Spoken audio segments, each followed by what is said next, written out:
Watu wananiuliza ni kuna uwezekano wowote mwanaume akawa na urafiki na mwanamke bila mwanamke bila kuhusiana kimapenzi? Jibu lake ni ndio. Lakini huyu mwanaume lazima apitie hatua tatu. Kama hana hizi hatua tatu inakuwa ni ngumu sana kwa huyu mwanaume kuwa na urafiki na mwanamke yeyote. Na hatua zenyewe ni very simple. Hatua ya kwanza ni awe na uwezo wa kuhusiana yeye na yeye. Ndani la umbo la mtu kuna mtu mwenyewe, yani ndani ya umbo unaloliona kuna mtu mwenyewe, kuna binadamu.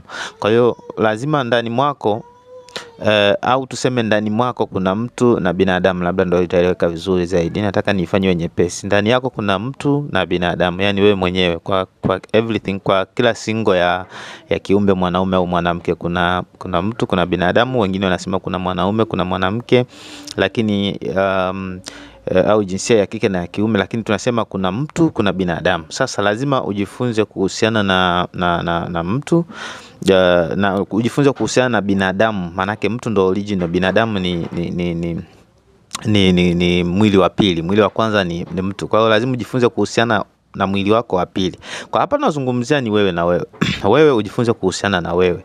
Wewe ujifunze kuwa na urafiki na wewe. Wewe ujifunze kuwa na mapenzi mazuri na wewe. Ndio maana unaweza kukuta mtu anamuumiza binadamu kwa kumpa pombe kali, kwa kumvutisha madawa kulevya, manake hana urafiki na binadamu. Yani yeye na yeye hawana urafiki, kwa hiyo wanagombana. Kwa hiyo ili amnyamazishe mmoja hapa anampa vitu vikali. Hii naizungumzia, unaweza kanielewa ukiwa umejitambua, lakini hata kama hujajitambua ndo tulikuwa kwenye safari sasa ya kujitambua, bado tunaendeleza ni tip dogo dogo zinazokusaidia uelewe kama unajitambua au la.